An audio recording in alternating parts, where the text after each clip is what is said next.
आज आपातकाल के और हम लोग भारतवासी है, भारत माता की जय करने वाले हैं, इसलिए देश से हथियार को और पर ये कहना चाहिए, हम रहे या ना रहे, भारत ही रहना चाहिए।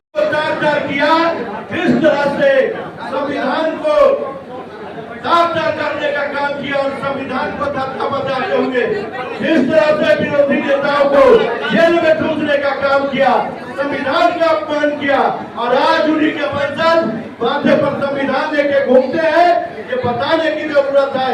और आज हम लोग इस सभा के माध्यम से,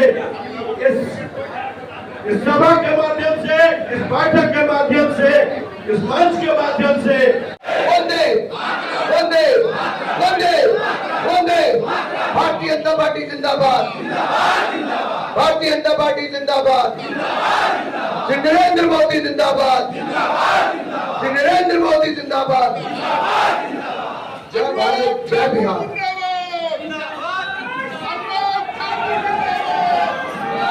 और हमें इसको आने वाली पीढ़ियों को भी बताते रहना है कि दुनिया के सबसे बड़े लोकतंत्र में अगर आपातकाल लगाने का काम, अगर इमरजेंसी लगाने का काला अध्याय किसने लिखा था, तो कांग्रेस और नेहरू गांधी परिवार की इंदिरा गांधी ने लिखा था साथियों।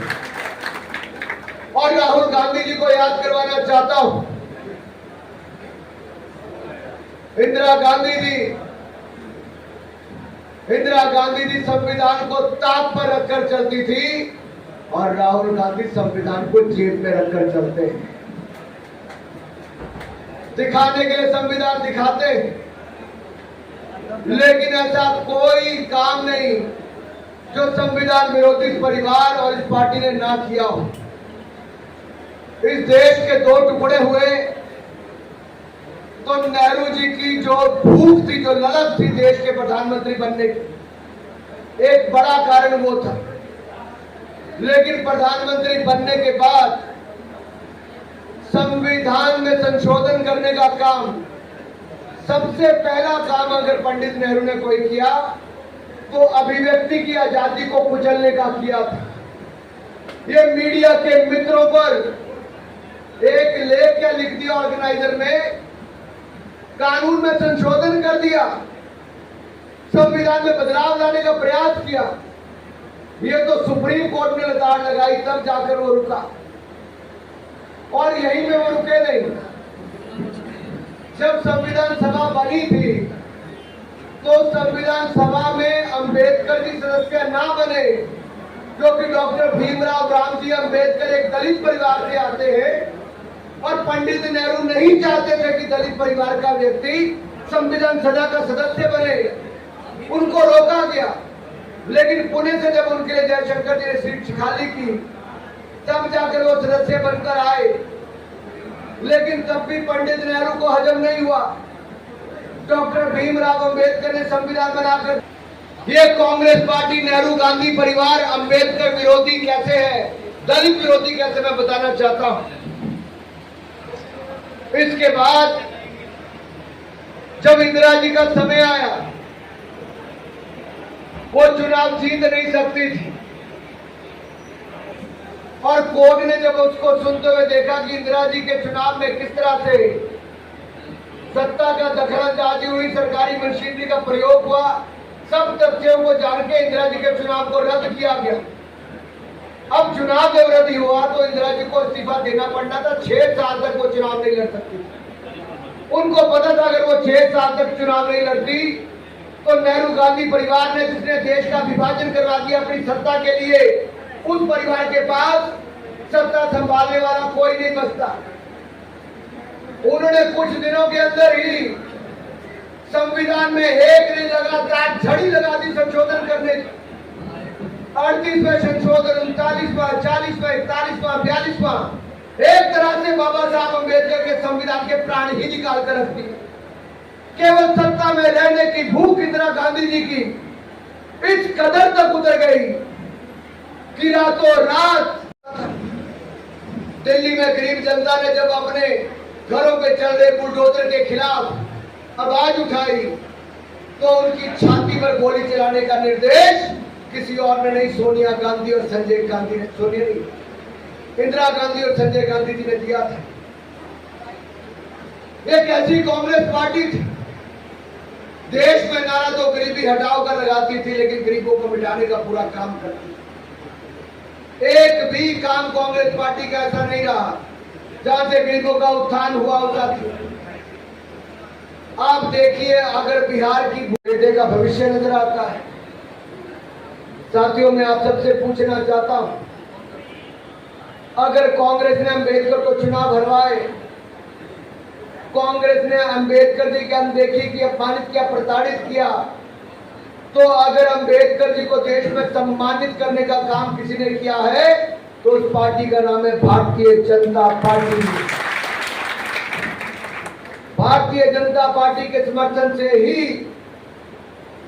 1990 में जब सरकार बनी और गैर कांग्रेसी सरकार में अंबेडकर जी को भारत रत्न देने का काम किया, कांग्रेस ने कभी नहीं किया था। साथियों, यही नहीं, संविधान सदन नाम भी मोदी सरकार ने रखा।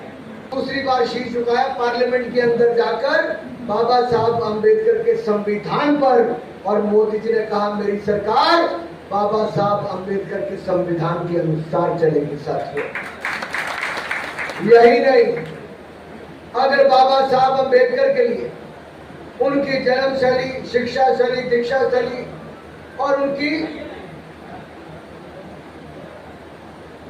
जनमानस को ताकत देकर निकलने की ताकत किसी ने दी तो बाबा साहब अंबेडकर के संविधान ने वो ताकत दी। अगर राहुल गांधी जी ने ये 4 पन्ने पढ़ लिए होते तो मैं चुनौती देकर कहता हूं, राहुल गांधी कभी जीवन में उस लाल किताब को अपनी जेब में लेकर नहीं चलते। उनके परिवार की, उनकी पार्टी की पोल उसमें खोल दी। साथियों, सवाल ये खड़ा होता है,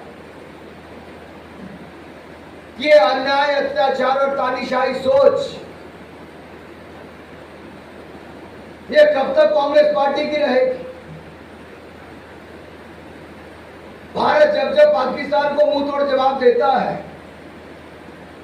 पुलवामा उरी अटैक के बाद हमने एयर स्ट्राइक की, सर्जिकल स्ट्राइक की, पहलगाम अटैक के बाद हमने ऑपरेशन सिंदूर किया, और जब चीन ने अतिक्रमण करने का प्रयास किया तो हमने डोकलाम में भी मुंह तोड़ जवाब चीन की सेना को भारत के वीर सैनिकों ने देने का काम किया है मेरे साथियों। लेकिन कांग्रेस इसमें प्रश्न खड़ा करती है। लालू प्रसाद यादव जी कभी बॉर्डर पे गए नहीं होंगे, वो उस पर प्रश्न चिन्ह खड़ा करते हैं। बिहार के वीर सैनिकों के ऊपर प्रश्न चिन्ह खड़ा करते हैं। साथियों, सवाल ये है, राहुल गांधी और लालू प्रसाद यादव जैसे लोग ऐसी बात करते हैं, क्या देश विरोधी है कि नहीं? साथियों, जिन लोगों ने पूरा जीवन अपना खपा दिया, लोहिया जी हो, कर्पूरी ठाकुर जी हो, जेपी जी हो, जॉर्ज फर्नांडिस जी हो, मोरारजी देसाई हो, इनके परिवारों से तो कोई आगे नहीं आया जिन्होंने अपना जीवन खपा दिया। लेकिन परिवार हो, ये लगातार ये आगे आने की अपनी बात करते, सत्ता का खेल लगातार खेलते हैं। और अगर आपको याद हो तो जयप्रकाश नारायण जी ने कहा था कि 7 प्रकार की क्रांति मिलकर संपूर्ण क्रांति होती है। सामाजिक क्रांति, आर्थिक क्रांति, राजनीतिक क्रांति, वैचारिक क्रांति, सांस्कृतिक क्रांति, शैक्षणिक क्रांति और आध्यात्मिक क्रांति। और जयप्रकाश जी ने क्रांति शब्द का अर्थ परिवर्तन और नवनिर्माण दोनों को कहा था। और आज सही मायने में देखा जाए तो नरेंद्र मोदी जी के नेतृत्व में जो 11 साल अगर आप देखेंगे तो मोदी जी ने वो करके दिखाया जो उस समय के नेताओं का सपना था। इन 11 सालों में हमने भारत को 11वें नंबर की अर्थव्यवस्था से निकालकर दुनिया की चौथी बड़ी अर्थव्यवस्था बना दिया है साथियों। और यही नहीं, कांग्रेस नारा देती थी गरीबी हटाओ, गरीबी हटाओ। इनसे तो हटी नहीं लेकिन बड़ी है। लेकिन नरेंद्र मोदी की सरकार ने 11 सालों में 25 करोड़ गरीबों को गरीबी रेखा से बाहर निकालने का अभूतपूर्व कार्य किया। आप एक उदाहरण के तौर पर श्री प्रमोद कुमार जी,